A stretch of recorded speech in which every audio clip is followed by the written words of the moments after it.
Serial লাইছে এটা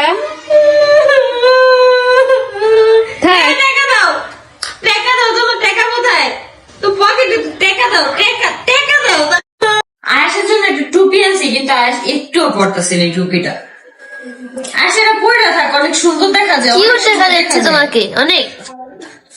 আজকে আমরা ড্রেসিং টেবিল গোছাবো। এই যে দেখো, ড্রেসিং টেবিল অর্গানাইজ করার জন্য এইটা আনছি, তারপর হচ্ছে এইটা নিয়ে আসছি। যেই ছেলেকে মানুষ করার জন্য আখি এত কষ্ট করছে, সকলের সাথে যুদ্ধ করছে, সেই ছেলের জন্যই শেষমেশ কাঁদতে হলো আখিকে।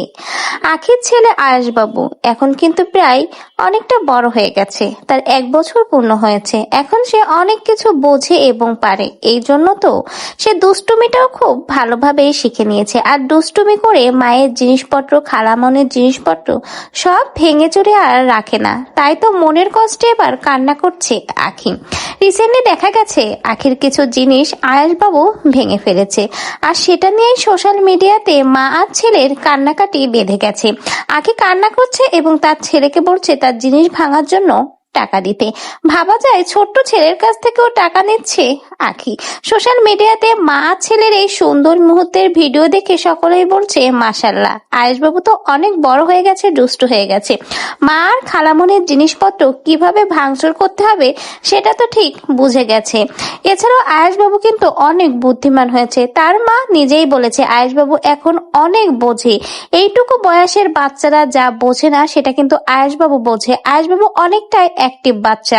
সকলে আয়েশ বাবুকে দেখে মাশাআল্লাহ বলবেন এবং তার জন্য দোয়া করবেন। যে বয়সটা প্রতিটি সন্তানেরই বাবা মায়ের স্নেহতলে বেড়ে ওঠার কথা, সেখানে আয়েশ বাবু কেবল তার মায়ের ভালোবাসায় বেড়ে উঠছে। বাবা আহাতকে তো কখনো কাছে পাচ্ছে না, এমনকি একটাবার ফোন করে কখনো তার বাবা তার খবর নেয় না। জন্মদিনে একবার পর্যন্ত তাকে শুভেচ্ছা বার্তাও জানায়নি। খরচের কথা কি আর বলবো, মাত্র 1 মাসেরই খরচের টাকা দিয়েছিল সেই প্রথম যখন আখি আহাতের সংসার ছেড়ে চলে এসেছিল। এরপর থেকে এই খরচ নিয়ে যে কত বাহানা রটিয়েছে সোশ্যাল মিডিয়াতে, শেষমেশ না পেরে আখি একটা লাইভের মাধ্যমে জানায় আয়েশের খরচ আর দিতে হবে না।